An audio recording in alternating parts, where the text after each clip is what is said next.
va commencer avec Jérôme Tassigny, du côté, oui, de mon côté. Excusez-moi, j'ai du mal à lire les petits badges. Donc, vous êtes directeur général de l'ADEME. En Pas Rhône-Alpes. général En encore, pas Rhône-Alpes. encore. Enfin, Mais ça s'appelle pas DG, ça s'appelle directeur délégué. C'est quoi le titre exact? je suis directeur régional. Oui, mais Régional. c'est la voie pour. J'ai fait une promotion express. Vous avez vu, comme c'est enregistré, je me suis dit, on ne sait jamais. Ça peut marcher. Je peux avoir un retour, on ne sait jamais. Voilà. Donc, vous êtes sur le territoire donc Auvergne-Rhône-Alpes. Et donc, vous allez présenter les enjeux régionaux, bien évidemment, mais aussi nationaux et internationaux. Voilà, exactement. Tout à l'heure, Noël Comte a évoqué dans ses salutations les gens qui aiment le transport. L'ADEME fait partie des gens qui aiment le transport. Je suis venu avec Anne-Sophie Herbeau, qui est en charge des questions de transport et de technologie. Et je pense bien sûr aussi à Arnaud Minsan, qui a accompagné la filière et les initiatives qu'on présente aujourd'hui de manière très, très significative. Oui, la question qui nous réunit aujourd'hui, c'est pourquoi on agit. Et il y a bien deux choses pour lesquelles nous agissons. Il y a un niveau national, voire international, sur les effets du changement climatique. Je vous invite juste à lire le résumé du rapport du groupe international des experts sur le climat qui a été produit à l'automne-hiver dernier. C'est juste significatif. Il nous recommande de suivre une trajectoire 1,5 degré. Et on voit que ça nécessite de mettre en place des actions extrêmement significative et vraiment massive. Et donc ça, c'est un point important. Ça doit nous mettre en mouvement. Peut-être juste un chiffre.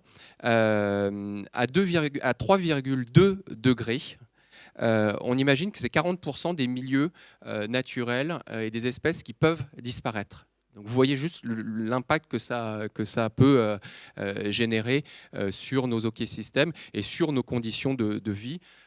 Le rapport est un peu alarmiste, ça c'est le moins qu'on puisse dire, mais il doit nous mettre en mouvement. Le deuxième sujet qui doit nous mettre en mouvement, c'est un sujet de santé publique. Je crois que c'est assez important. Au-delà des émissions qui stigmatisent, au-delà des prises de position radicales qui ne font en rien avancer les sujets, le transport a un poids significatif dans les émissions de particules, dans les émissions de NOx, dans les émissions de CO2. Et c'est la raison d'être de l'ADEME d'être ici, c'est parce que justement les acteurs de la filière, les acteurs du transport se prennent en main et ont enclenché depuis longtemps, et on y reviendra tout à l'heure, des actions extrêmement significatives. On va avoir un pourcentage sur le transport à peu près? Alors sur le transport pour les émissions de CO2, c'est 35%. Et puis sur les NOx, c'est le deuxième émetteur. Voilà, après le résidentiel tertiaire. Donc on est dans des effets de masse significatifs. Donc il est extrêmement important que les acteurs enclenchent des démarches, et elles l'ont fait déjà depuis un certain nombre d'années. Et c'était la vocation de l'ADEME que d'accompagner ces initiatives.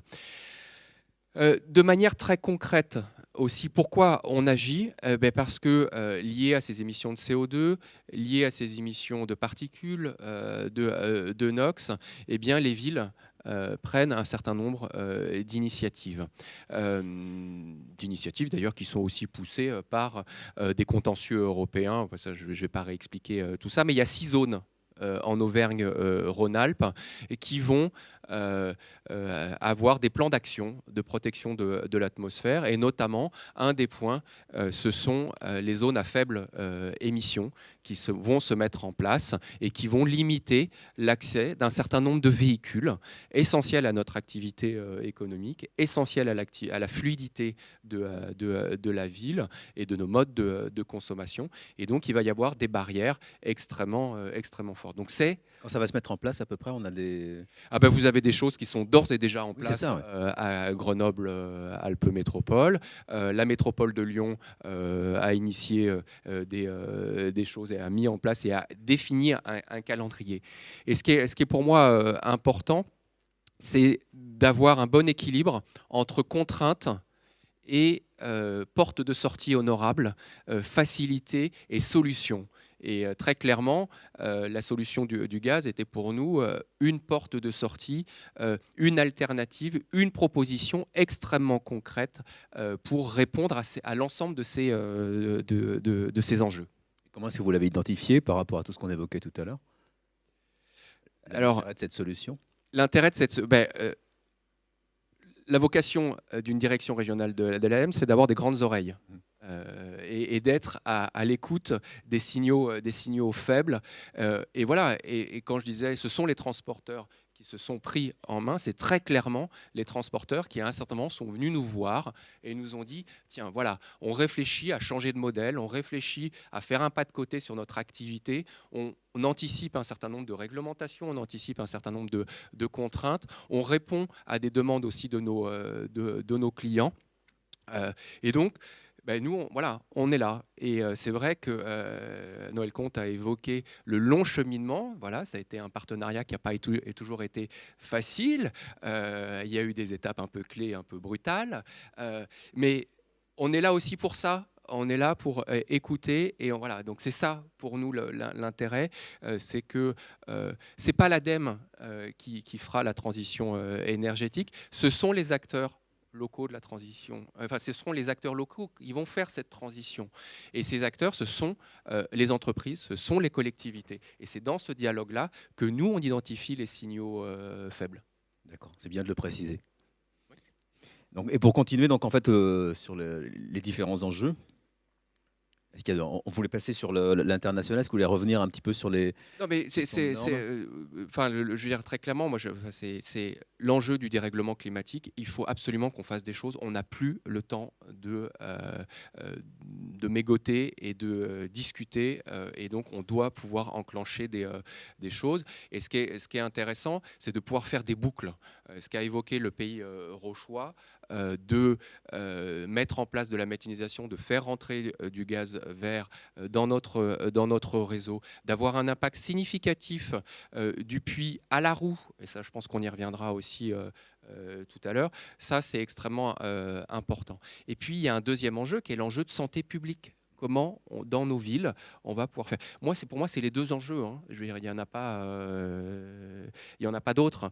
Après, il y a des réglementations qui vont se mettre en place sur les zones à faible émission, sur des contraintes véhicules. Voilà, c'est ce qui fait l'action pour nous.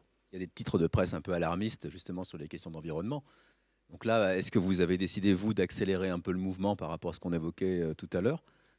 Alors, il y a des choses extrêmement concrètes. Il y a des plans de protection de l'atmosphère qui se mettent en place, qui vont balayer l'ensemble des sujets. Aujourd'hui, on est là pour le transport. Donc, on parle transport, on parle d'enjeux, on parle de contraintes. Mais c'est bien sûr l'ensemble des secteurs qu'il faut pouvoir agir sur le résidentiel, sur les activités industrielles et sur le transport. Et c'est en ayant une action transversale sur ces sujets-là qu'on pourra faire un certain nombre de choses. Oui. Merci beaucoup de nous avoir brossé le contexte. On va passer la parole à notre voisin, David Bilandon, pour la question des réalisations qui sont déjà entreprises, faire un petit point sur ce qui existe déjà. En fait, le monde du transport, comme dans beaucoup d'autres secteurs, a travaillé il y a encore une vingtaine d'années et aujourd'hui encore pour le compte de ses clients, pour les servir, pour améliorer la situation du client. Et en ça, je pense à l'ISO 9001 que beaucoup ont mis en place ou ont mis des démarches justement pour travailler là-dessus. Mais pas que, puisque le besoin du client qui parfois nous contraint par des problématiques de just time ou on a vu des dates de livraison, des heures de livraison qui pouvaient être contraignantes parce qu'au moment où on avait des fortes congestions, c'était contraignant. Et dans ce sens-là, les transportants ont également compris qu'il fallait qu'on bouge.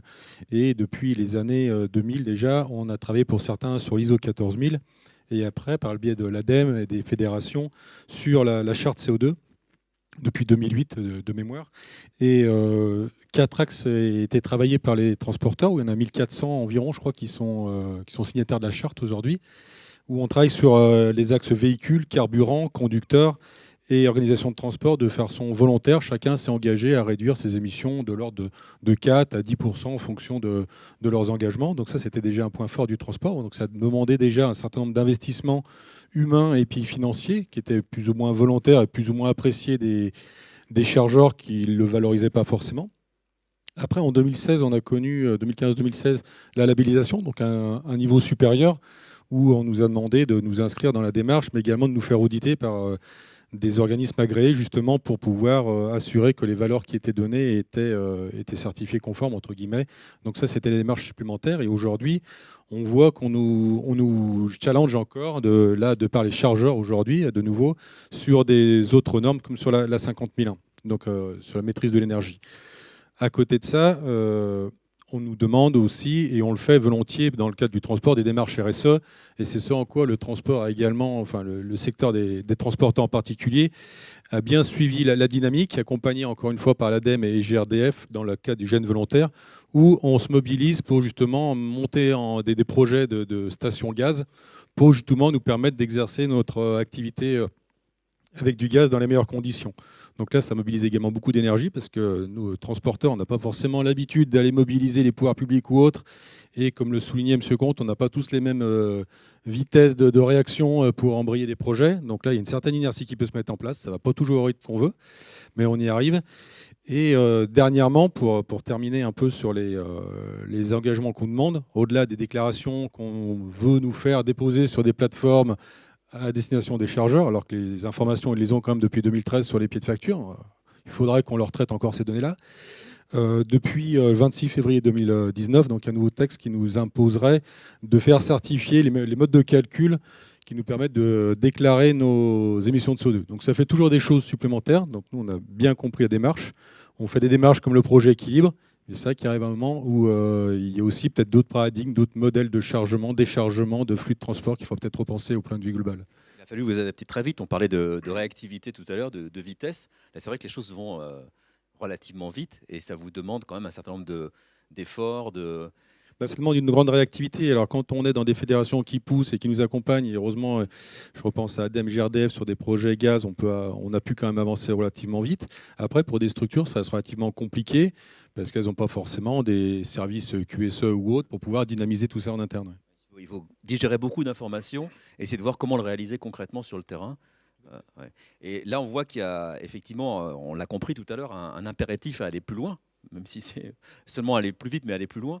Et là, comment est-ce que vous pensez qu'on peut atteindre concrètement et de manière pratique ces différents objectifs ? Pour faire un lien avec ce qu'on a pu voir avec la présentation, aujourd'hui, je pense qu'au niveau organisationnel, le transport, on a déjà fait beaucoup d'actions et on va continuer avec les quelques projets de stations qui restent à mettre en œuvre. Donc, on a eu de la démarche, évidemment.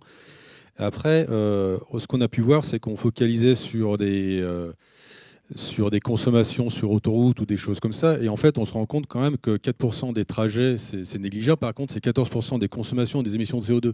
Et pour nous, 14% de nos comptes d'exploitation, ça reste relativement énorme. Et autant, je pouvais dire en introduction tout à l'heure, l'électrique, il n'est pas du tout mature. Par contre, l'hybride peut avoir tout son sens sur des phases de manœuvre où là, on pourrait avoir une petite assistance électrique qui nous permet de réduire notablement nos consommations et donc nos émissions de CO2 sur ces 4% de trajets qui représentent des valeurs non négligeables. La recherche vous permet d'identifier un peu les cibles ou les endroits sur lesquels vous avez besoin de travailler. Exactement, c'est ce qu'on a pu voir au travers de nos différents travaux avec Pascal et les différents partenaires. C'est que voilà, sur des phases de manœuvre, il y a vraiment du travail à faire. Sur l'aérodynamisme, il y a encore des gains à voir, parce qu'on a vu quand même que les fluctuations passent au vent, c'est plus ou moins 20%, donc c'est encore une fois énorme. Et c'est autant de consommation, c'est des gains économiques pour nous, mais c'est également en tant que gaz à effet de serre, c'est non négligeable. Je ne pose pas la question de savoir s'il faut continuer les recherches, je pense que c'est oui. C'est perpétuel, ça faut continuer évidemment. Merci beaucoup. On va essayer de raccrocher sur le temps 2, puisqu'on a parlé des zones à faible émission, et on sait que le Grand Lyon, on va vous passer un micro d'ailleurs. Excusez-moi d'avoir écorché votre prénom, Alexandre Breuil. Donc vous êtes responsable du service déplacement du Grand Lyon. Vous pouvez peut-être présenter vos fonctions et vos missions ? Alors, c'est bon. Au sein du service déplacement de la métropole de Lyon, en fait, on a plutôt vocation à être dans du travail d'études prospectives, donc plutôt sur le long terme et plutôt sur des grands territoires. à la limite, on dépasse un peu de temps en temps dans nos réflexions les frontières de la métropole parce qu'on voit bien que ce n'est pas une limite administrative qui arrête les transporteurs, les usagers, tout un chacun. Donc voilà, on est sur aussi le travail entre, je dirais, tout ce qui peut être interface entre l'urbanisme et les déplacements. Tout à l'heure, ça a été évoqué par l'IFSTAR, à quel point c'était des caractéristiques importantes. Je l'ignorais sur l'aspect pollution, qualité de l'air, mais en tout cas, c'est vrai pour tout un tas de sujets. Donc voilà, c'est ce genre de problématiques qu'on examine au quotidien au sein du service. Et là, par rapport à ce qu'on évoque, les zones à faible émission, est-ce qu'on peut faire un petit peu un descriptif? Comment est-ce que vous avez abordé le problème, objectif, moyen, résultat, comme on dit dans la recherche?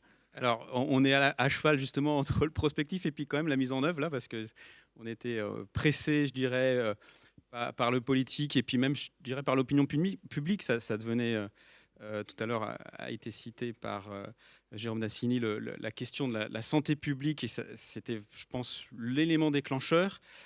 Deuxième élément, directement lié à cet enjeu de santé publique, c'est que remontait aux oreilles de notre exécutif et du président, notamment par tout un tas d'acteurs économiques qui cherchent à s'implanter sur une agglomération, cette question d'attractivité finalement liée à la qualité de vie et à la qualité de l'air notamment.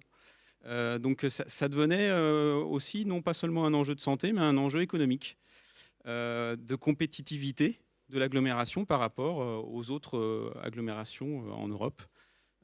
Donc un point important, en plus symboliquement, Lyon sur la vallée du Rhône, dans un grand transit, dans un grand corridor de transit, c'était forcément un peu identifié de loin comme éventuellement un petit point noir quand même. Et on retrouve ça d'ailleurs sur les statistiques d'Atmo Auvergne-Rhône-Alpes.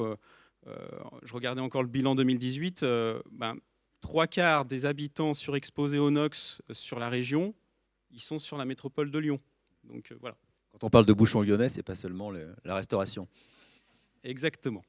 Et donc là, vous êtes dans une logique vous avez un positionnement sur des questions transport, environnement. Et comment est-ce que vous avez choisi de le décliner? Alors, c'est vrai que la prise en charge même du dossier de la ZFE, elle a émergé, je dirais, dans un service environnement, écologie. Et très rapidement, on a été associés, nous, service transport, et notamment Émilie Faudor, qui est chargée de mission sur tout ce qui est transport de marchandises, pour faire en sorte que la traduction qu'on en donne soit pas une traduction seulement théorique, mais qu'on soit vraiment dans une démarche de concertation avec les fédérations de transporteurs, les fédérations aussi je pense à la Fédération du bâtiment et des travaux publics, parce qu'ils ont été aussi associés, donc tous les chargeurs, pour que en fait, le mot d'ordre que nous était donné par le politique, c'était faites-nous quelque chose avec un minimum de contraintes et un maximum d'efficacité. Le but étant surtout de donner un signal, je pense. Et après, de faire en sorte que ça ne soit pas une réglementation complètement complexe et qui finalement serait incontrôlable.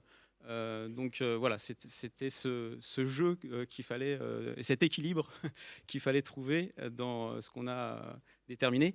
Je ne vais pas rappeler les caractéristiques de la ZFE, juste donner une date, c'est qu'au 1er janvier 2020, réglementairement, la zone à faible émission sera en vigueur sur l'agglomération, sur un périmètre grosso modo qui est intrapériphérique, donc essentiellement Lyon-Villeurbanne. Il y a des petits bouts de Caluire, de Bron et de Vénissieux, avec 2 étapes. On se fonde sur, bien entendu, les vignettes critères, puisque c'est une obligation. Il y a un petit renforcement, enfin un petit, non, significatif, au 1er janvier 2021, puisque cette fois-ci, il y a une restriction aussi sur les vignettes critères 3.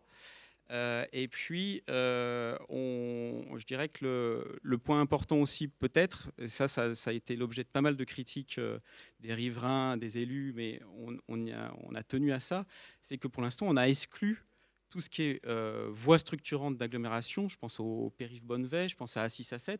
C'était pas évident de le faire, mais en fait, le point important pour nous, c'était de dire on ne fait pas une zone à faible émission qui risquerait de générer des reports de trafic et donc des reports de pollution. Déplacer le problème, en fait. Déplacer le problème. La zone à faible émission, elle intervient lorsqu'on pénètre dans cette zone de densité. Et là, on n'a pas le choix. Je dirais, soit on renonce carrément à la livraison, mais ça, je ne pense pas que le client il veuille, soit on change de véhicule. C'est là que la concertation intervient avec les partenaires. Tout à fait, pour tenir compte quand même de certaines particularités sur des véhicules très spécifiques qui roulent peu et qui sont très lourds en termes d'investissement, parce que je dirais que c'est l'essentiel du véhicule a une fonction autre que le transport. On le connaît sur des travaux publics ou sur des véhicules, par exemple, pour prendre un autre cas, sur des forains qui font les marchés alimentaires. Dans ce cas-là, on est sur des spécificités qu'il faut bien entendu prendre en compte. Est-ce que les contraintes, elles sont pas uniquement pour les transporteurs, si j'ai bien compris? Il y aura un ensemble de... Alors, Excusez-moi d'appeler ça des contraintes, mais... La ZFE, aujourd'hui, c'est que pour les véhicules de transport de marchandises. En revanche, ce que fait la métropole de Lyon en matière d'amélioration de qualité de l'air, c'est vraiment pas, ça se limite pas à la ZFE. C'est quelque chose qui a été enclenché avec ce qu'on appelle nous le plan oxygène, qui répondait en fait à l'appel à projet Ville respirable qui avait été lancé sous le gouvernement précédent, et il se décline par d'autres actions. Je ne vais pas toutes les citer, mais on peut quand même évoquer notamment sur les particules fines, tout ce qui est aide apportée pour transformer le chauffage individuel non performant.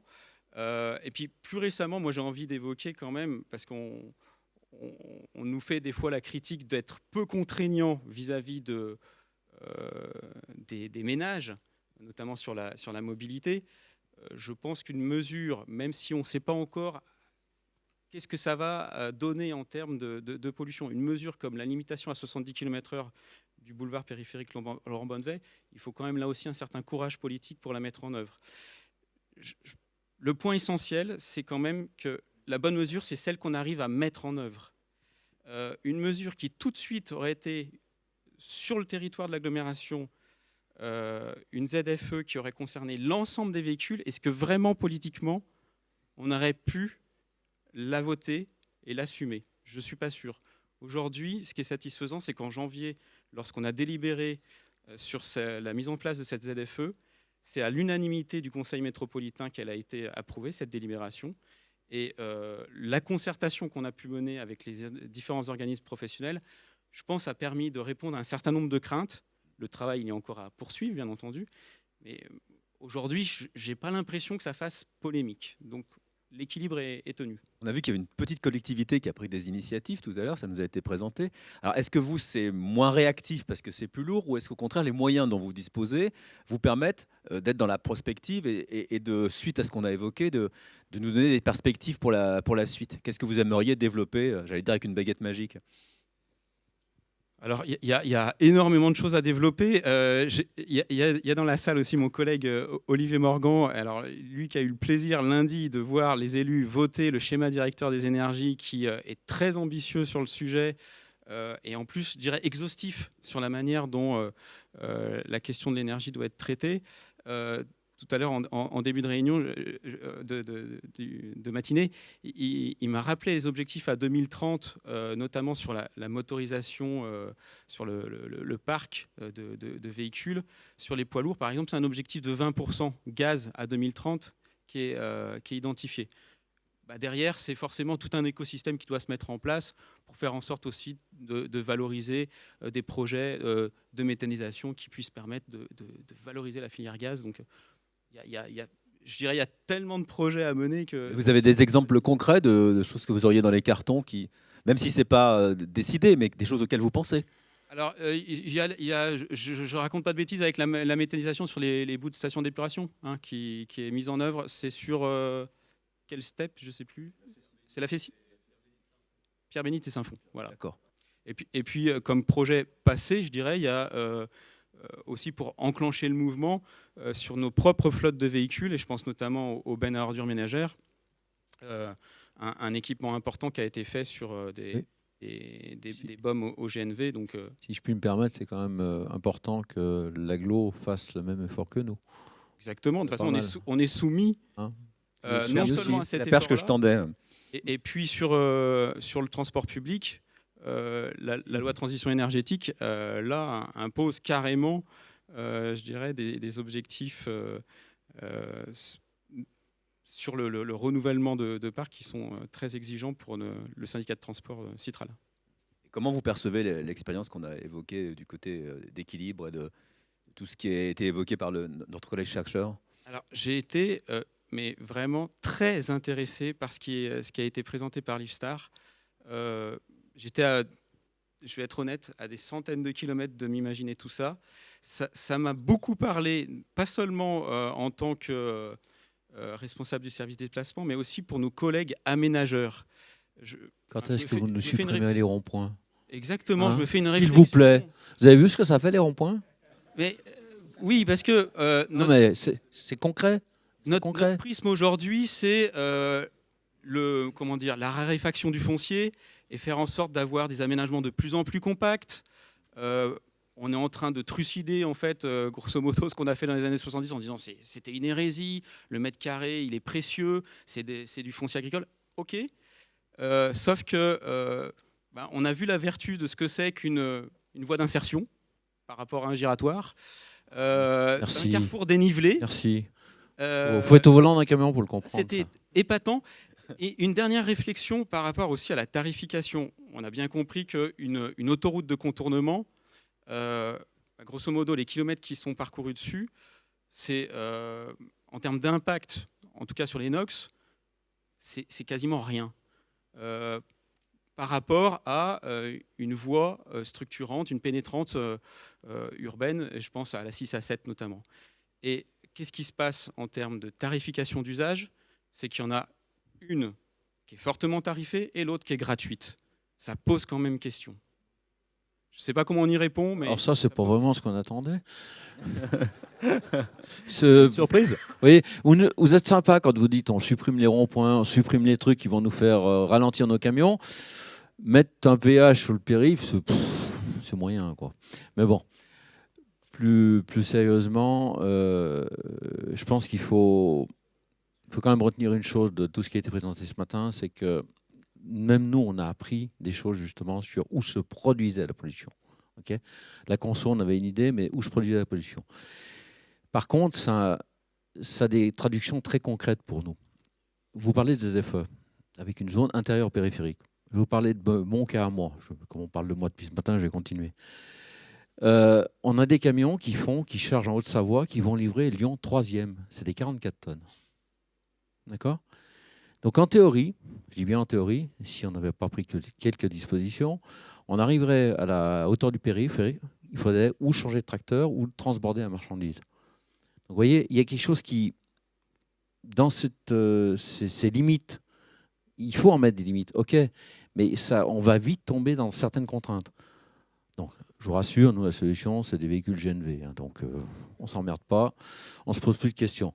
Mais comprenez aussi que pour tout un tas d'acteurs, cette ZFE qui est faite pour un lieu précis, ponctuel, va avoir un impact sur tout l'écosystème autour, avec des flux qui ne sont pas forcément... Moi, il y a un truc qui m'énerve copieusement, c'est on parle que du dernier kilomètre, alors que Bernard l'a rappelé ce matin, le transport, ce n'est pas que ça. Ce n'est pas que le dernier kilomètre. Il y a des millions de kilomètres qui sont faits en dehors des agglomérations, enfin, des ultracentres, on va dire plutôt, exactement. Et c'est un peu dommage qu'on se focalise toujours et qu'on prenne certaines dispositions sur ce point-là. En oubliant quelque part que un véhicule qui fait du dernier kilomètre, il en a peut-être fait 1000 avant sur une autoroute ou sur de la route nationale. Donc comment est-ce qu'on gère ça?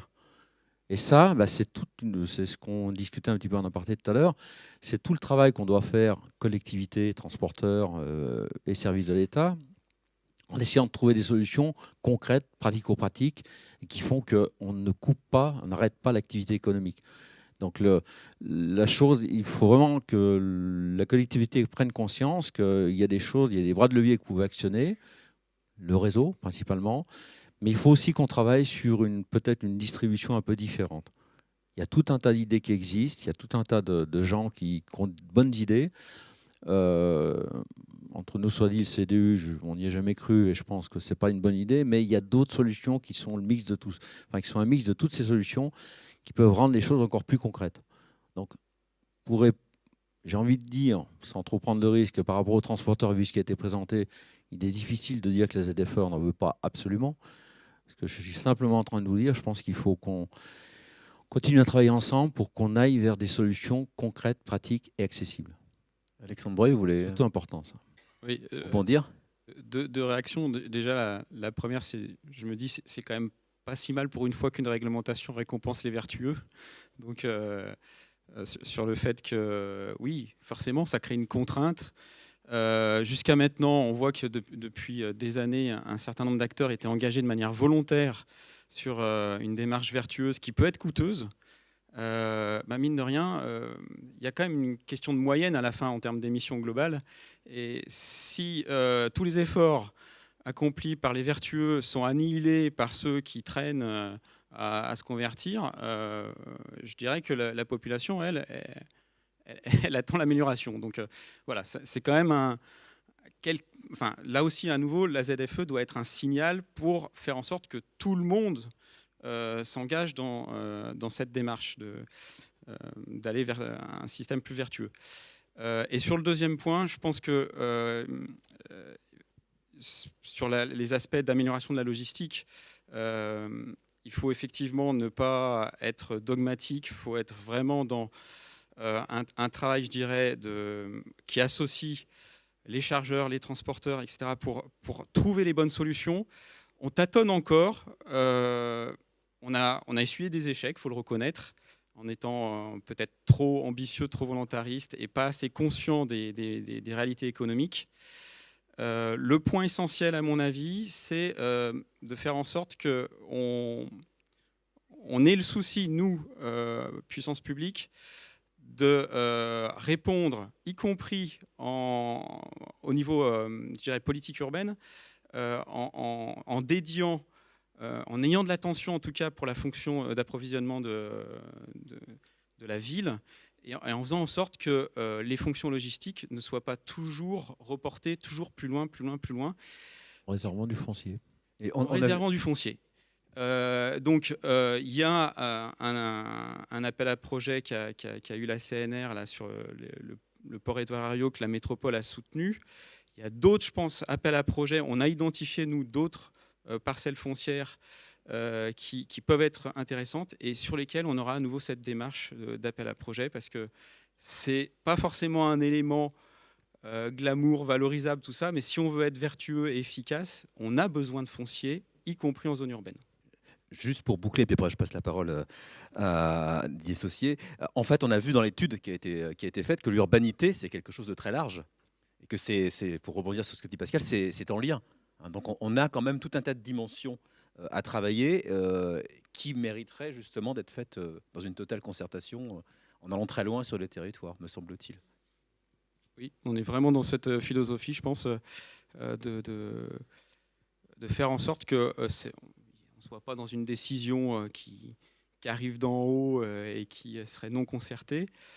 Il faut qu'à un moment donné, on lance le mouvement quand même et qu'on se fasse critiquer. Hein. Je veux dire, la première fois qu'on a rencontré la FNTR sur les prémices de notre projet de zone à faible émission, c'était un peu la volée de bois vert. Mais ensuite, c'est dans le dialogue qu'on enrichit, qu'on arrive à trouver quelque chose d'à peu près correct pour tout le monde. Merci. Je vais passer le micro à Didier Saucier, qui est directeur client sud-est de GRDF. Oui, bonjour à tous. GRDF, c'est une entreprise de service public totalement engagée en transition énergétique. Ça veut dire quoi? Verdissement du gaz, j'en parlerai tout à l'heure parce qu'il y a un très fort lien avec le carburant GNV, demain le bio-GNV. Les économies d'énergie, la qualité de l'air, avec les conversions fuel-gaz qui vont s'accélérer dans les années qui viennent, les conversions des bâtiments pour sortir du chauffage fuel, et bien entendu le transport et le carburant gaz. Je reviens sur les ZFE puisque nous travaillons de façon très proche avec la métropole du Grand Lyon, aussi avec celle de Grenoble, où la ZFE est un peu plus avancée en fait en termes d'historique. Dans les mesures qui existent, il y a des mesures d'aide au soutien à l'acquisition de véhicules propres, alternatifs, véhicules électriques, véhicules gaz, véhicules hydrogène. Des mesures qui sont, je trouve, significatives, qui ne sont pas assez connues, Notamment, on peut financer un véhicule gaz, une voiture gaz, quasiment 4 000 euros de mémoire, et 10 000 euros, je crois, pour un camion. Hein, si je me trompe, vous me corrigerez.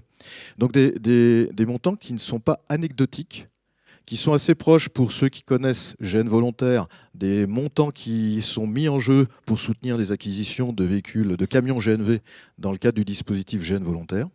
Donc quelque chose de significatif.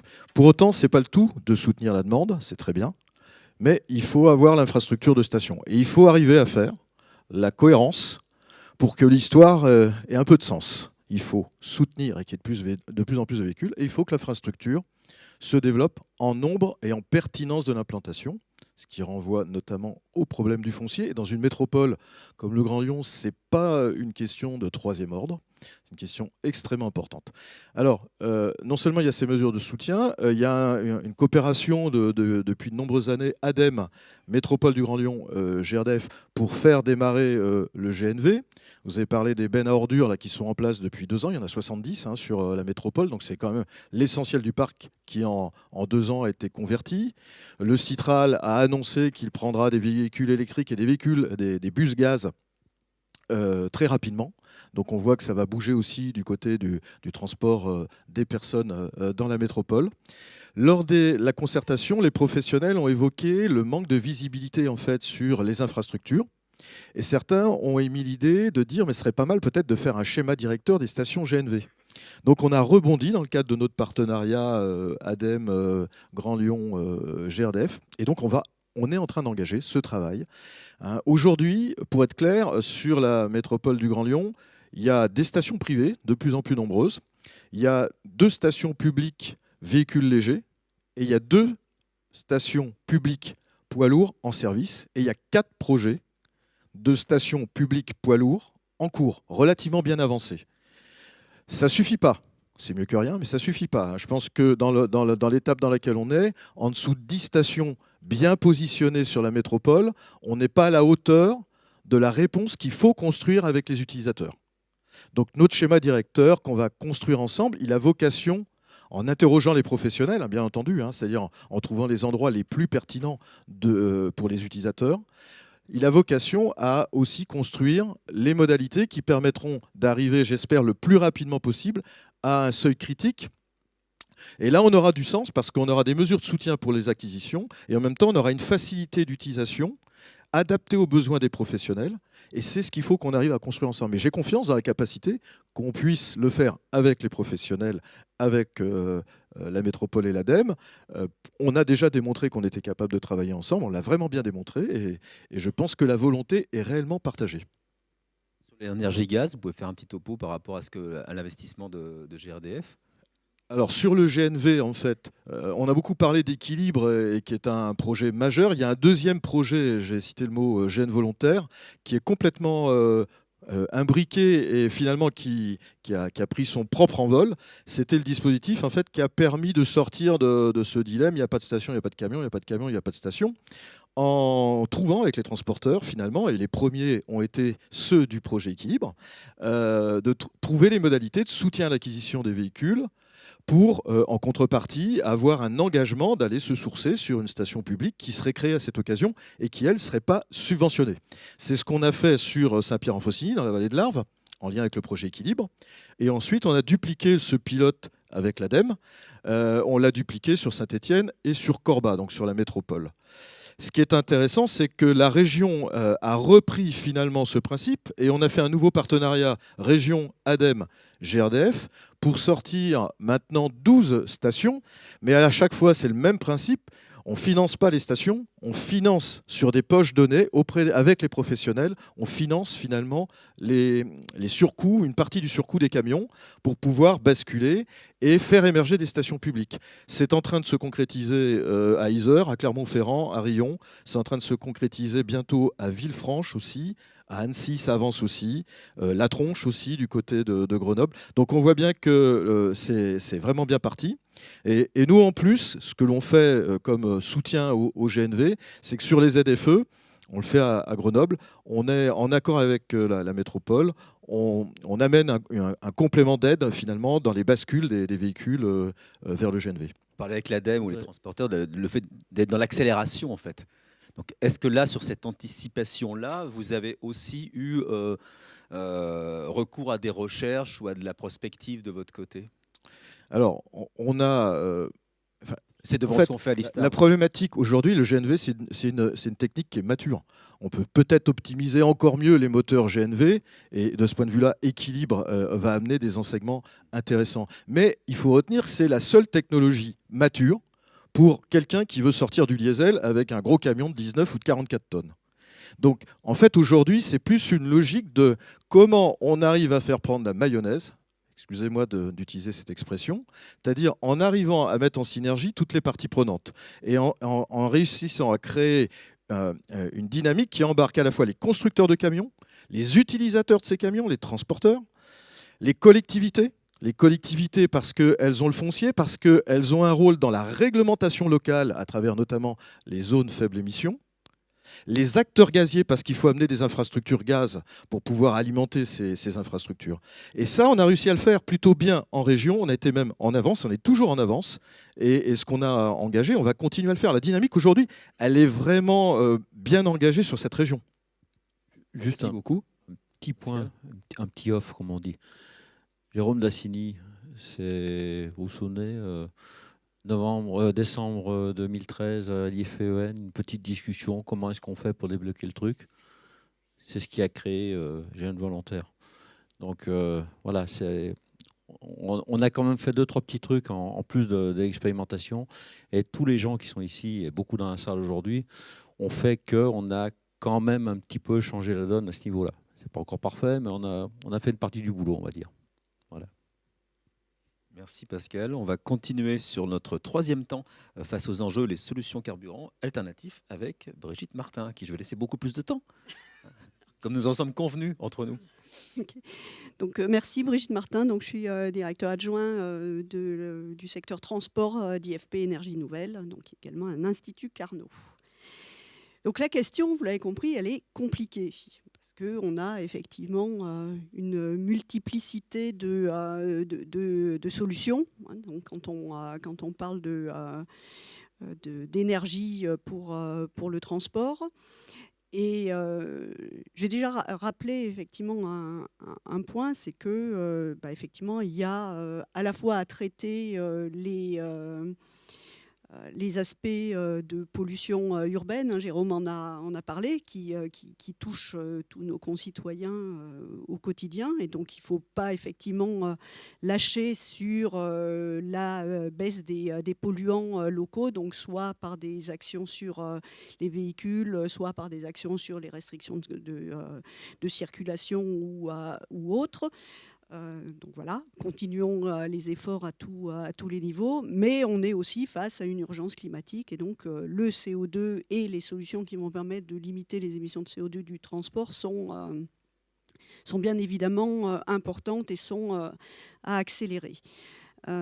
Donc pour ça, il y a effectivement la Commission européenne qui met effectivement des normes sur les émissions de CO2 et le transport routier et le transport routier de marchandises est fortement impacté par ça et donc les efforts vont continuer sur les solutions actuelles. Et il y a effectivement, bien évidemment, après tout ce qui va toucher au mix énergétique. Et donc c'est là où effectivement on a l'impression qu'il faut soit une boule de cristal magique, ou une baguette magique. Et donc on parle bien effectivement de transition, et qui dit transition dit effectivement que d'une solution unique, donc là je parle du transport routier et du transport routier de marchandises, donc d'une solution unique qui était le tout diesel, il va falloir qu'on trouve effectivement un mix énergétique qui réponde aux objectifs ambitieux qu'on se fixe et qu'on doit à tout prix tenir. Ça dépend de l'état de la recherche et des travaux sur les... Ça dépend effectivement. La difficulté qu'on a, et notamment dans le transport routier de marchandises, c'est qu'il faut qu'on parle de solutions, mais qu'il faut qu'on parle de maturité technologique, mais aussi de maturité économique. Et donc là, il y a deux aspects, mes voisins ne me contrediront pas. On est sur des secteurs où effectivement la marge est relativement faible, donc le critère économique va être prépondérant. De la même façon pour nos collègues constructeurs, on voit très bien que sur des volumes, le marché du camion, ça reste quand même, ou du véhicule industriel au sens large, ça reste quand même un marché de faible volume. Donc courir au niveau des développements technologiques et de la recherche X pistes en parallèle, c'est difficile. Voilà, donc c'est là où il faut la baguette magique dont tu parles, Laurent. Donc si on parle de mix énergétique, effectivement, il y a plusieurs solutions. Il y a sur le diesel, les carburants alternatifs de génération 2 qui effectivement sont prévus dans la directive européenne RED 2 avec des croissances importantes, jusqu'à 14%, avec une limitation de la génération 1. Donc il faut pousser effectivement le développement de ces générations 2. Donc côté IFPEN, on y travaille avec effectivement des grands unités de démonstration, notamment Biotifuel, pour faire du biodiesel de génération 2.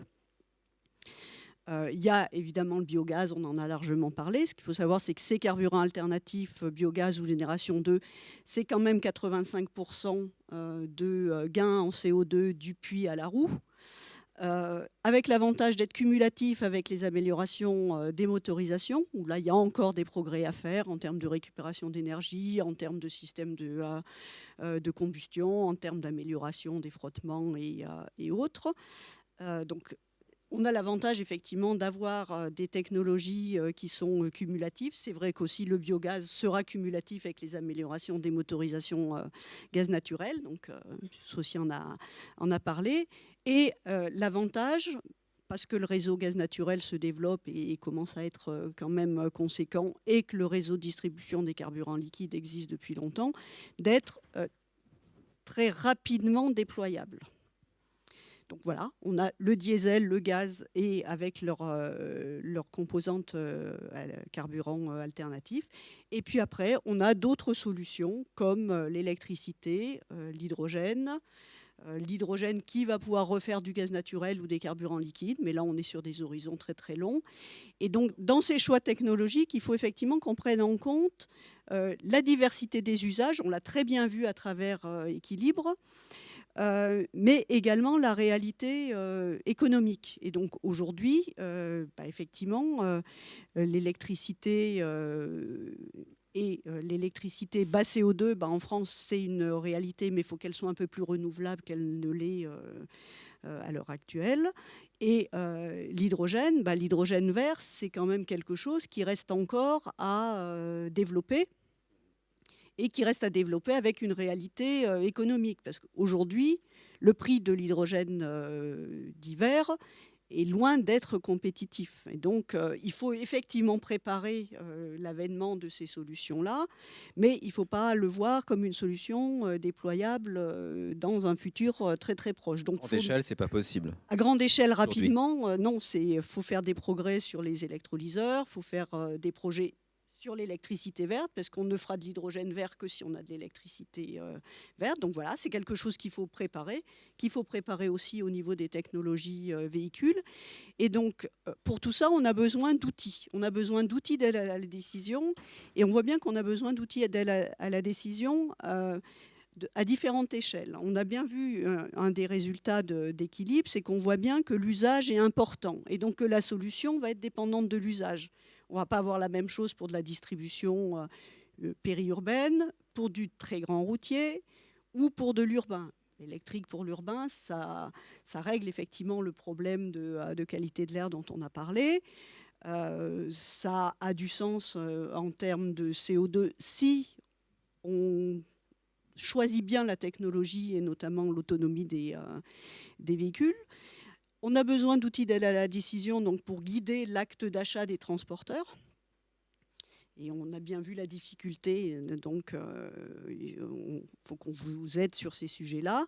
Et on a besoin d'outils d'aide à la décision pour guider des décisions politiques à plus long terme. Et donc c'est là où effectivement il y a des travaux de recherche importants. Et donc IFP Énergie Nouvelle y travaille.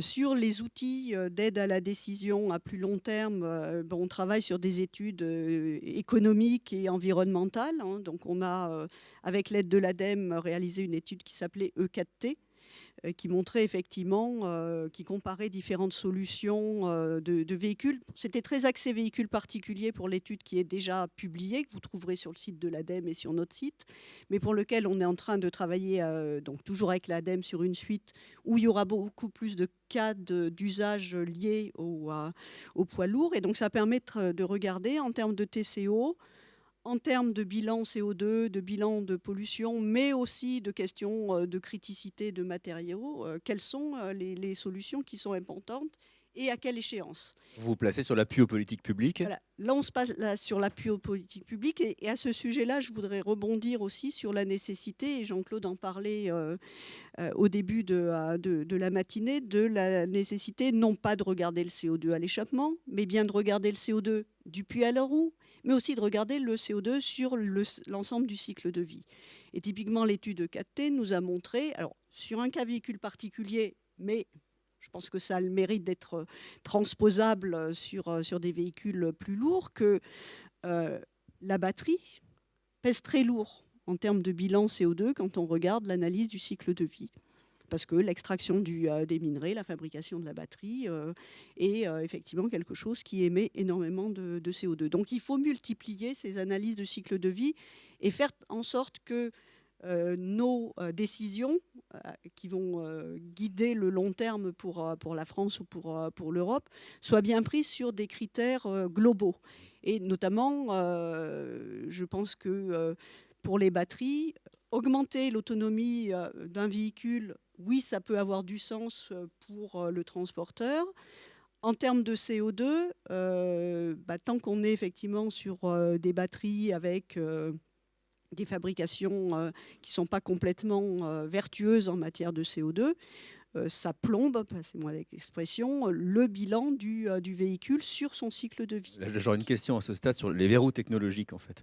Qu'est-ce qu'on peut identifier comme quels sont les grands verrous technologiques aujourd'hui qui nous empêchent de passer aux étapes suivantes ?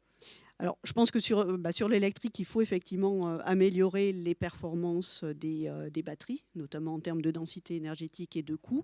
Je pense qu'il faut aussi effectivement améliorer tout ce qui va être la fabrication, mais aussi le recyclage des batteries. Et je pense qu'à ce sens, l'idée d'avoir effectivement des fabrications de batteries européennes basées sur des gisements de lithium recyclés, mais non plus sur des gisements de lithium effectivement extraits dans d'autres zones du monde a du sens, mais on voit bien que ça ne va pas être immédiat. Il y a une grande volonté politique, mais c'est pas demain. Il y a un vrai différentiel entre ce qu'on évoquait tout à l'heure sur la rapidité qu'on demande aux transporteurs ou voilà, la capacité d'adaptation et puis le problème de la recherche et des contraintes. Il faut être effectivement, faut bien avoir en tête cette progression qu'il va falloir avoir. Et je voulais juste revenir après sur les outils d'aide à la décision dont on a besoin pour les transporteurs. Donc là, on est sur des choses beaucoup plus effectivement quotidiennes. Donc là aussi, on travaille, on développe effectivement des solutions de monitoring des émissions basées sur notre outil GECOR qui a été aussi développé avec le soutien de l'ADEME et qui permet effectivement de faire de l'éco-driving, de l'éco-routing, mais aussi de pouvoir qualifier des émissions à l'usage et donc de pouvoir effectivement guider à terme à travers les données qui sont enregistrées des décisions pour les transporteurs, mais aussi de regarder des impacts d'infrastructures. On en a largement parlé. Et donc voilà, tout ça est vertueux. Voulez-vous poser une question ? Pas forcément une question, mais réagir en tout cas.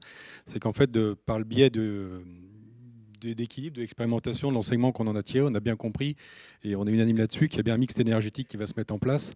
Par contre, il est vrai que pour répondre à certaines interrogations qu'on peut avoir de part des confrères, passer tout en électrique, c'est une utopie, parce que déjà, on n'a pas les capacités de production nécessaires pour pouvoir produire. Alors, en sortant du nucléaire, c'est complètement irréalisable, puisqu'on a fait le calcul rapide, on est presque à 8 réacteurs pour juste avoir le besoin en transport routier de marchandises. Donc, C'est une utopie. Et après, il y a un cas de conscience dans le cadre de mes fonctions également d'environnement, c'est que si on passe en hydrogène, parce que j'ai certains confrères qui me disent bah, moi, le gaz, j'y crois pas, je vais attendre l'hydrogène. Alors déjà, ils vont attendre encore 10, 15, ou ça, vous nous direz un peu le délai. Et la chose, c'est qu'on parle d'électrolyse, et c'est l'électrolyse de l'eau. Et on parle sur quelque chose du vivant, une matière première vitale, on va dire, et commencer à dégrader de l'eau pour en produire de l'énergie, de l'hydrogène. Enfin, c'est un peu il y a un problème de conscience qui peut être levé dessus.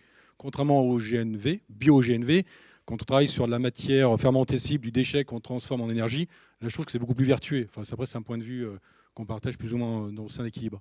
Donc il semblerait qu'aujourd'hui, ce soit plutôt sur cette orientation qu'il faille s'orienter dans un temps 1. J'ai bien compris. Bah, sur le bio. Alors, je pense qu'effectivement, les solutions, je dirais, biocarburants, gazeux ou liquides, couplés avec des améliorations effectivement des motorisations, ont l'avantage d'être effectivement relativement matures, aussi bien technologiquement que économiquement, et déployables à relativement court terme. L'hybridation a du sens parce qu'effectivement, elle permet d'être vertueux à l'échelle locale et effectivement, là encore, de cumuler des effets de carburants alternatifs et d'amélioration des motorisations. Il faut par contre qu'elles deviennent économiquement accessibles pour les transporteurs. L'hydrogène, c'est quelque chose qu'il faut regarder, mais la maturité pour nous n'est pas avant 2035. Alors sachant qu'on peut aussi, si on commence à produire de l'hydrogène vert, on peut aussi le mettre dans le gaz naturel. Ça va améliorer le bilan, ça marche très bien avec les moteurs et ça améliore encore certaines caractéristiques de combustion, et c'est un bon moyen de commencer effectivement à aller dans cette voie-là. On a vu aussi qu'il y avait des choses à jouer sur les territoires et sur les usages. Oui, une réaction, oui. Je vais réagir. Moi, j'ai un vieux principe, c'est que le mieux est l'ennemi du bien et qu'on n'a plus 25 ans pour inverser la tendance des émissions de CO2 en France et dans le monde. Et que si on attend la solution miracle, qui peut-être un jour viendra ou ne viendra pas, en se disant qu'on a une bonne raison d'attendre, je pense qu'à un moment donné, on va passer le cap où il était trop tard. Bon, je suis d'un naturel pourtant très optimiste. Et je suis optimiste notamment parce que le biométhane se développe très bien. Bien mieux que ce que prévoit la programmation pluriannuelle de l'énergie qui ne donne pas vraiment dans l'équilibre, mais plutôt dans une vision très électricienne, voire très nucléaire, de ce mix énergétique qui est une nécessité. Je crois qu'en France, il faut qu'on sorte du mono-énergie, de la mono-solution et tout ce qu'on veut. Il y a plusieurs besoins, il y a plusieurs solutions possibles, il y a un équilibre justement à trouver dans ce mix. Alors quand je dis que ça se développe très bien, on a parlé du projet d'Arenton, il y a effectivement des stations d'épuration qui sont parties tout azimut dans les grandes métropoles, dans les villes moyennes, dans les plus petites villes, avec cette difficulté que vous avez citée, c'est comment demain on pourra coupler différents types d'intrants, les bouts de steppe et des sous-produits agricoles, pour rendre finalement, faire des hubs quelque part de méthanisation dans les campagnes autour des petites stations d'épuration. Je pense que là aussi c'est un vrai chantier, et c'est encore plus irritant quand on sait que dans certains pays européens c'est possible de le faire, qu'en France on trouve toutes les raisons du monde pour ne pas le faire. Bon, ceci étant, le monde agricole s'est saisi de la méthanisation depuis 3 ans.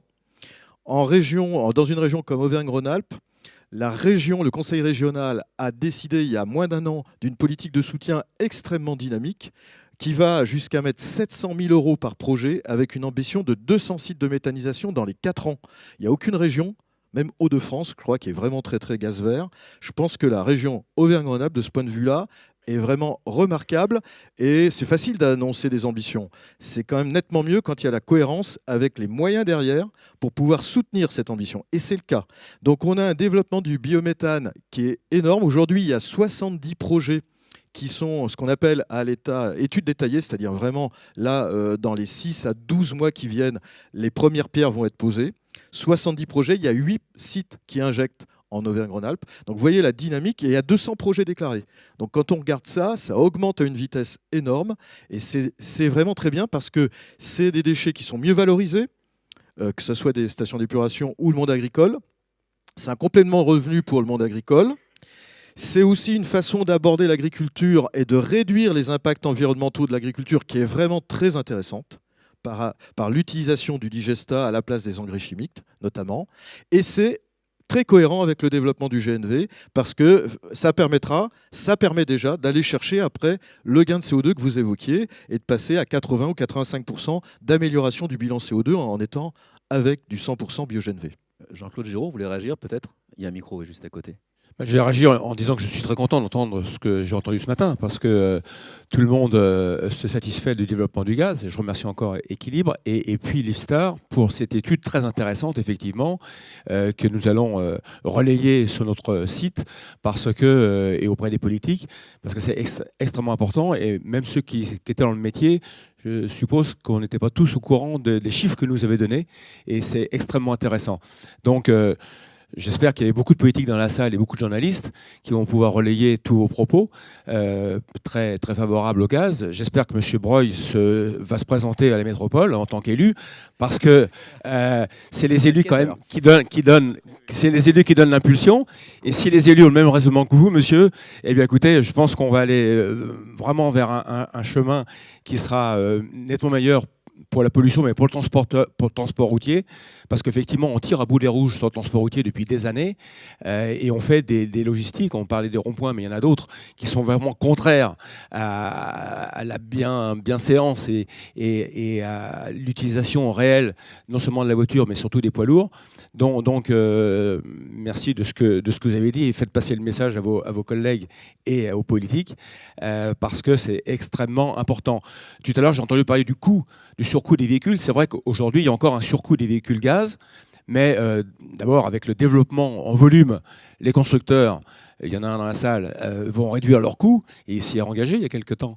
Il s'est engagé avec un volume à descendre les prix, mais en plus, on a obtenu un suramortissement des véhicules gaz, et puis le gel de la TICPE. Donc, c'est aussi des éléments importants qu'a tenu compte le gouvernement jusqu'en 2022.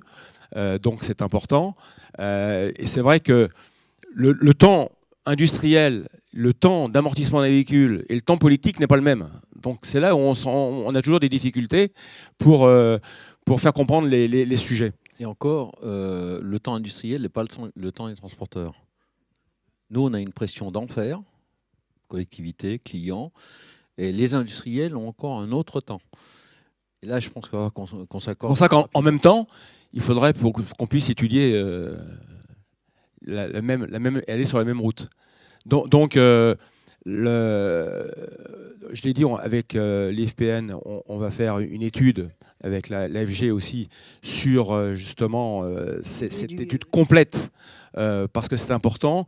Et là, aujourd'hui, tu l'as souligné, Brigitte, on parle beaucoup d'hydrogène, mais on parle toujours d'un coup en avance. Et ça, c'est dramatique pour vous, pour les investissements. De même que pour les zones à effet, il faut faire attention, c'est qu'un investissement pour vous dure longtemps, et on ne peut pas prendre des décisions du jour au lendemain d'interdire une zone, etc., parce que ça a des conséquences économiques très, très importantes et très néfastes pour vous.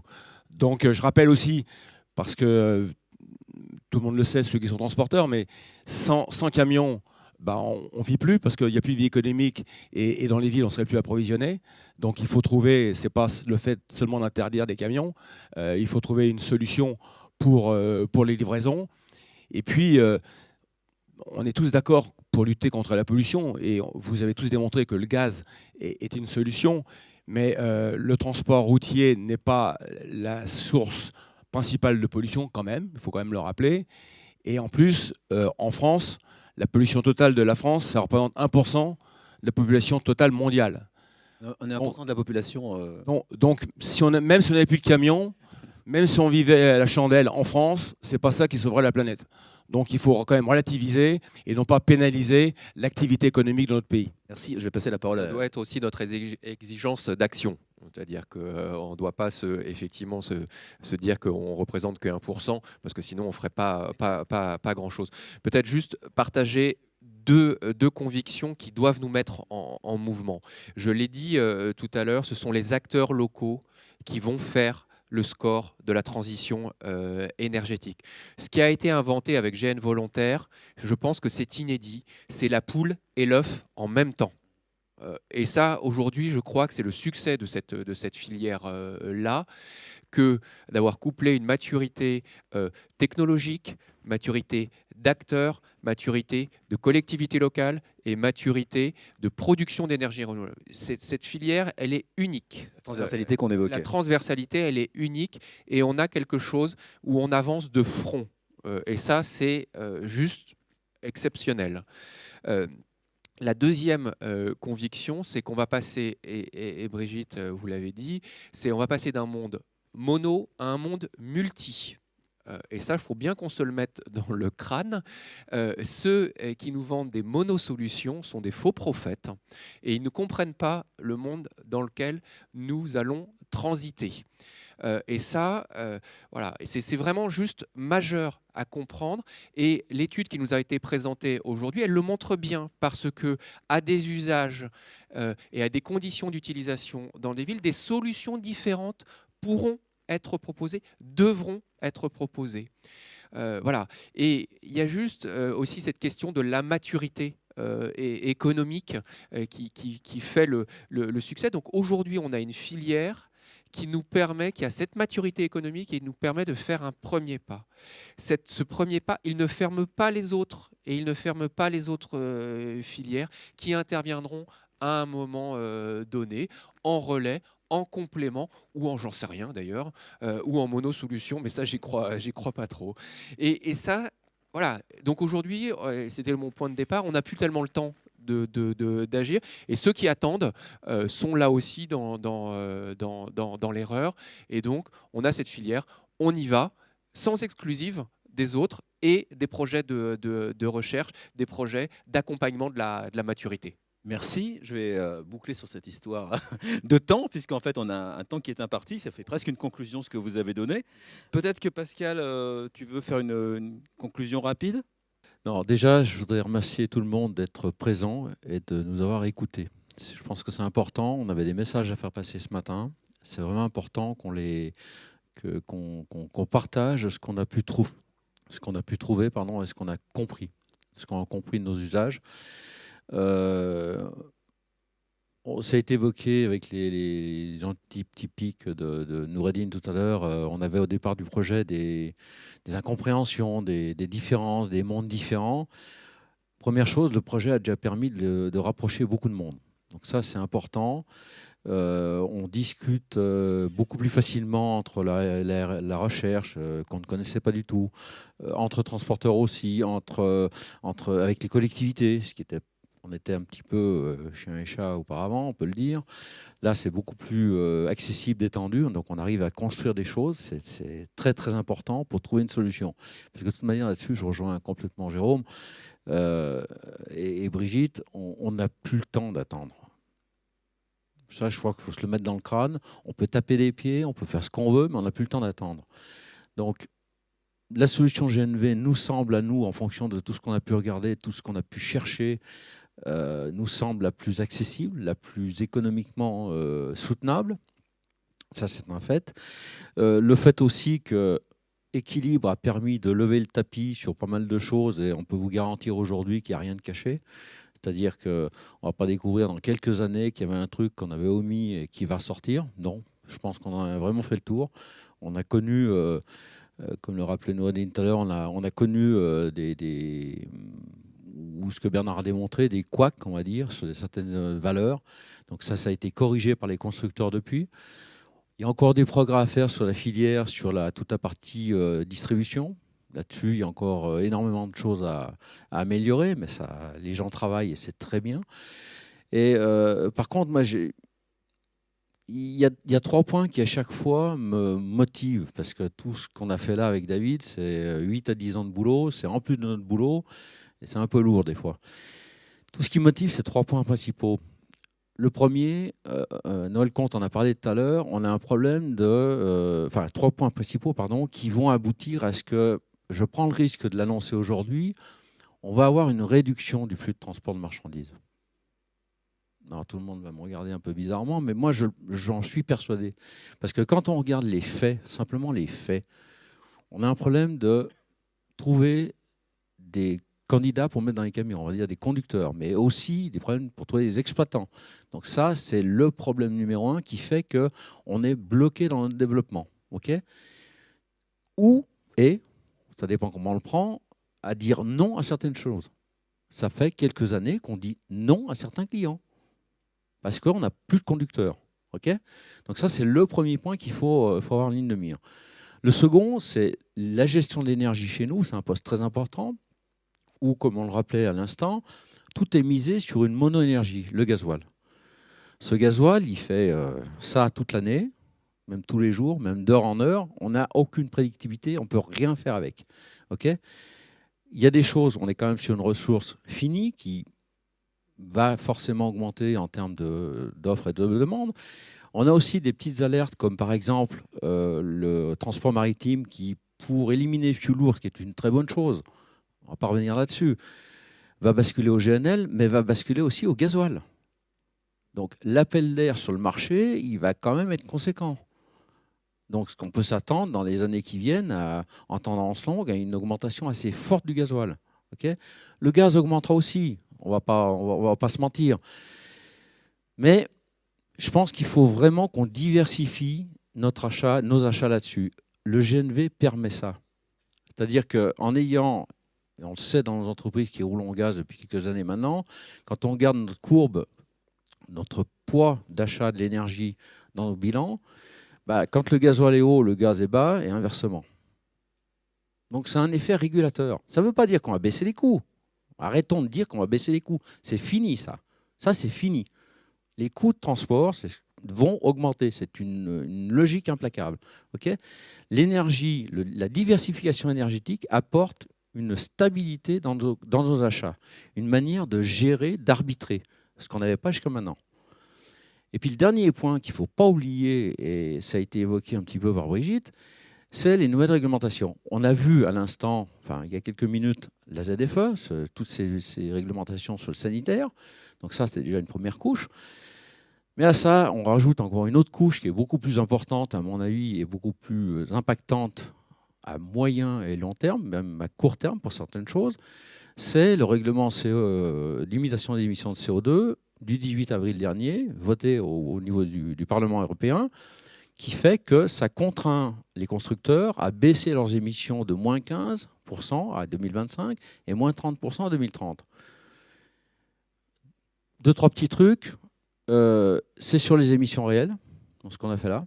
On n'est plus sur une norme, c'est-à-dire qu'on ne passe pas un camion ultra optimisé au banc et puis on dit il fait tant et c'est bon. Non, non. C'est un reporting sur plusieurs centaines d'échantillons de véhicules en conditions réelles d'exploitation. Donc ça veut dire que la retranscription de la réalité sera automatique. Les prunes, excusez-moi, les amendes en cas de dépassement sont juste monstrueuses. 4 200 € le gramme tonne-kilomètre de dépassement pour un constructeur, première période, et 6 800 à partir de 2030. Donc ça veut dire que concrètement, sur les véhicules diesel, on va avoir une inflation énorme des prix des matériels, soit pour payer les nouvelles technologies que sont l'hybridation, ça va coûter, d'accord ? Soit pour ceux qui ne prendront pas le choix, en tant que constructeurs, de développer de nouvelles motorisations, de nouveaux équipements, de payer les amendes. Parce qu'il ne faut pas rêver, à la fin, c'est nous. Hein. C'est le client qui va payer. Et après, les clients de nos clients. Tout ça pour dire que le contexte contraint vraiment. Donc c'est pour ça que je vous annonçais cette baisse des volumes qui, pour moi, va fatalement arriver. Okay ? Et donc, cette baisse des volumes, elle ne va pas nous exonérer de nous pencher sur justement les solutions alternatives. C'est tout le contraire. C'est qu'il va falloir qu'on identifie, et je rejoins Brigitte, sur un usage donné, ce qu'a décrit Bernard ce matin, quelle est la meilleure énergie ? Est-ce que faire un reporting au client en disant ce truc-là, c'est énergivore comme c'est pas possible. Donc ça peut être énergivore pour deux raisons, pour la quantité de carburant utilisé, mais aussi parce que le véhicule n'est pas optimisé. On parlait tout à l'heure de ce fameux reportage sur Arte. À part, il y a eu des grosses conneries qui ont été dites dedans, mais le fond du truc en disant qu'il y a des camions qui roulent avec pas grand-chose dedans, on ne peut pas dire le contraire. Donc ça, il va falloir qu'on remonte à nos clients pour dire c'est plus possible. Donc c'est pour ça que toute cette tendance de fond, elle est là. Et Vecto, la réglementation CO2, elle va, nous enchérir le coût des matériels, mais va aussi, c'est là où c'est positif par contre, va aussi favoriser des énergies alternatives comme le GNV. Parce que le GNV, déjà actuellement, on fait 10-15% de moins, même si on parle que du réservoir à la roue, hein, on ne parle pas de ACV. On fait déjà 10 à 15% de moins. Si les constructeurs continuent la R&D, mettent les équipements qu'on a sur les diesels, sur les GNV, ben on va encore regagner. Il y a des technologies qui existent déjà, d'ores et déjà, qu'on est déjà avec des gains énormes. Donc c'est aussi une chance que d'avoir justement le GNV pour répondre à ces objectifs. Donc le tout mixté, je pense qu'on est dans le vrai avec équilibre en ayant cherché à comprendre, première chose, en ayant tiré un peu les ficelles de tout ça parce que c'était extrêmement complexe au départ, et d'avoir eu dans l'idée aussi dès le départ de faire un outil d'aide à la décision. Ça, ça faisait partie du fameux cahier des charges remis à l'IFSTAR. Parce que de toute manière, même il y a 6-7 ans en arrière, on n'imaginait pas notre métier que autrement que par le calcul, par le reporting, par l'analyse. Donc ça, c'est ce qui a vraiment guidé le projet Équilibre. Et donc, la question qu'on s'est posée à un moment, c'est que là, on vous a présenté les résultats. C'est, vu la lourdeur de la tâche et tout, qu'est-ce qu'on fait de tout ça? Est-ce qu'on se dit au revoir, on a bien tous travaillé ensemble et c'est parfait, on est tous bien contents, on a fait des choses, sympa. Ou est-ce que on continue sur la même lancée? C'est-à-dire, est-ce qu'on continue à chercher à comprendre? Est-ce qu'on continue à modéliser? Est-ce qu'on continue à travailler tous ensemble? Parce que ça, c'est important. C'est pas galvaudé quand je dis ça, c'est vraiment important pour avancer. Donc, après mûre réflexion, comme on dit, avec David, on a décidé qu'il y aurait un équilibre 2. Et donc, cet équilibre 2, il va être organisé différemment, structuré différemment, parce qu'on est un peu usé, avec d'autres moyens. Mais l'idée, c'est toujours d'aller dans cette notion de recherche, de connaissance, de modélisation. On auditera d'autres carburants que le GNV, bien sûr, ou d'autres technologies, mais c'est ça l'idée. C'est-à-dire on continue sur notre lancée d'avoir, grâce aux scientifiques, avec qui on est enfin arrivé à louer un contact facile, on va dire une compréhension facile, qu'on continue justement tout ce boulot pour que demain, pour ce qui restera du transport incompressible, on apporte la solution la plus efficiente d'un point de vue énergétique et environnemental. Donc c'est vraiment l'objet d'équilibre. C'est ça, c'est Omni, on cherche à comprendre et on veut améliorer encore plus ce qu'on fait déjà actuellement. Voilà. Merci pour cette ouverture et ce scoop. Merci à vous et à notre intervenante et nos intervenants. Bonne journée.